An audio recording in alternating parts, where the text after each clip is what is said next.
ప్రజా TV Telugu news.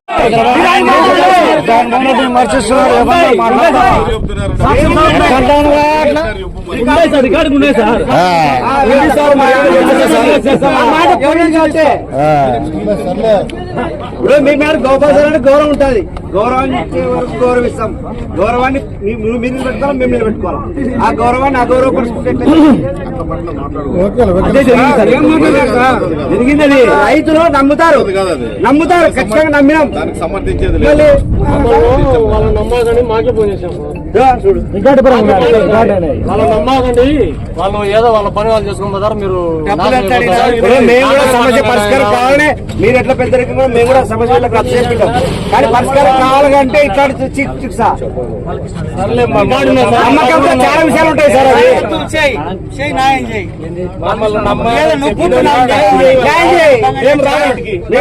ఏ పనిలే కొలుగులంతా తిరుగుతానేది. ఎవడెట్లా వారిట్లా ఆ రైతులు వారితో నేను భరత కుమార్ సార్ గారు అన్నాను.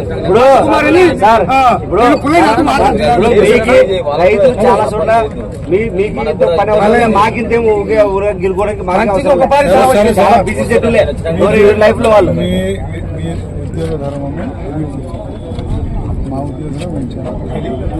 ఏం సార్ మీ ఉద్యోగ ఉద్యోగం దాకా మాట్లాడించారేం సార్? మీ సమస్యల కోసం కంపెనీ వాళ్ళు సెక్యూరిటీ మీరు వచ్చినారు కాదు కంపెనీ ఇది కామన్ మీరు కేసు పెట్టాల్సిందే.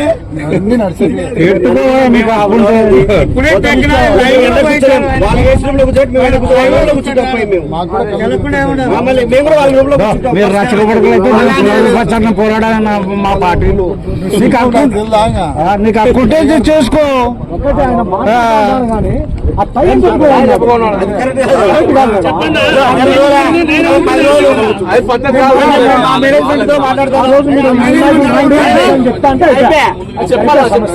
చేయకుండా చేయాలనే ఉత్సాహం ఉన్నది చెప్పేశాడు. మోసం చేయాలనే ఉత్సాహం ఉంది కాబట్టి ఆయన చెప్పడం.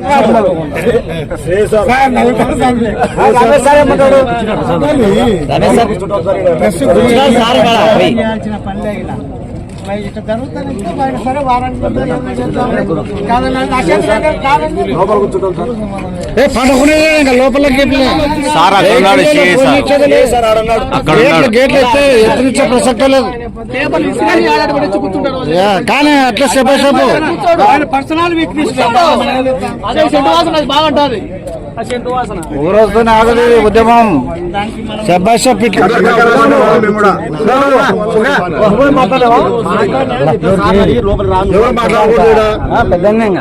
అంత పెద్ద మేము ఖచ్చితంగా ధర్నాల్లో మేము 10 రోజులు వస్తామంటే మా ఆఫీస్ దగ్గరికి నంద్యాలకి మా పార్టీ కార్యాలయం దగ్గరికి వచ్చి ఒక 2 సీనియర్ రిపోర్టర్లు తీసుకొచ్చి మీతో చర్చిస్తాం. మేము ధర్నా వద్దు, మీరు రాండి అంటే ఇక్కడ ఉన్నటువంటి రైతు సంఘం నాయకుడు, అదేవిధంగా మా పార్టీ రాష్ట్ర నాయకుడు రామాంజల్ గారు, నేను మా జిల్లా ఐటీ సెక్రటరీ, రైతు సంఘం సెక్రటరీ, ఇక్కడ ఉన్నటువంటి రైతు సంఘం నాయకుడు పుల్లయ్య గారిపై చర్చలు ఇచ్చి స్పష్టంగా డిమాండ్స్ తో కూడుకున్నటువంటి పత్రాన్ని మేము ఏమీ 10, 20 అడగలేదు, లేదా కొంచెం కోరికలేదు.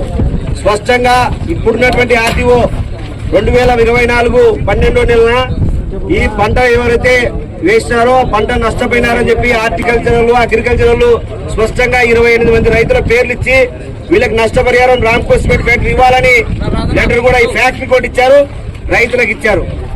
ఆ రోజు భూములు ఎవరైతే కోల్పోయినారో ఆ భూముల్లో స్థానికులకి చదువుకున్న వాళ్ళకి ఉద్యోగ అవకాశాలు ఇవ్వాలని చెప్పేసి కొన్నాం. లేదా ఇక్కడ దేవాదాయ ధర్మాదాయ శాఖ భూముల్లో ఏళ్ళ తరబడి పూర్వీకుల నుంచి సాగు చేసుకుని దేవాలయాల్లో కాపాడుకుంటా ఉన్నారు, వాళ్ళ భూములు వాళ్ళకి ఇవ్వాలని స్పష్టంగా చెప్పాం. మీరన్నీ కూడా మంచివే అని చెప్పి రామరాజు అని ఇక్కడ ఆయన మాట్లాడి చెప్పడం జరిగింది. మీరు ఇక్కడ వాళ్ళు మంచి కార్యక్రమం 2 వారాలు, 1 వారం ఇస్తామంటే లేదు 2 వారాలు. ఏంటంటే 2 వారాలు 20 నెల అయింది. 1 రోజుల్లో ఆయన ఏం చేశాడంటే ఇక్కడ ఉన్నటువంటి టీఆర్ఓ మనకు పేరేం నాకు స్పష్టంగా తెలియదు. ఆయన మేము చర్చలు జరపమని మేము ఆయనని కోరలే, తహసీల్దార్ని కోరినాం. మా రైతు సంఘం నాయకులు భాస్కర్, సోమన్న వీళ్ళు వచ్చి తహసీల్దార్ కొడితే తహసీల్దార్ కూడా రమ్మన్నాడు. తహసీల్దార్ మాట చెల్లలేదు, తహసీల్దార్ని ట్రాన్స్ఫర్ చేయించి పంపించారు వీళ్ళే. వాళ్ళే వచ్చి మా దగ్గరికి వచ్చి చర్చ జరిపి మీరు డిమాండ్ చేయండి, ధర్నా వద్దని చెప్పినారు. మేము కూడా ధర్నా సిమెంట్ ఫ్యాక్టరీ ఉండాలా, ఇక్కడ నిరుద్యోగ సమస్య పోవాలా, సిమెంట్ ఫ్యాక్టరీ బాగా రన్ కావాలని కోరుకునే వాళ్ళ మొట్టమొదటిగా మేమే ఉంటాం. ఇక్కడ రైతులు కూడా ఆ విధంగానే భూములు ఇచ్చినారు. కానీ ఈ రోజు రైతుల్ని అవహేళన చేస్తూ రైతులను బ్లాక్ మెయిల్ చేస్తూ ఒక ఆయనకు ఫోన్ చేసి బలదైనా వాళ్ళు మీరు రైతు సంఘం వాళ్ళకి డబ్బులు ఇచ్చారు అన్నాడు. వారు రైతు సంఘం వాళ్ళకి డబ్బులు ఇచ్చేకి అడిగితే వాళ్ళకి తెలియదా మమ్మల్ని నమ్మి వచ్చిన వాళ్ళకి?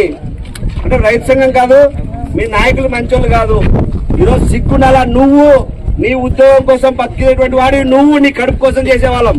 ఈ రోజు రైతాంగం నష్టపోయినారు, రైతులకు తీవ్రమైనటువంటి ఇబ్బందులు ఉంది, వాళ్ళకి పంట నష్ట పరిహారం కావాలని కోరుకునే వాళ్ళం మేము.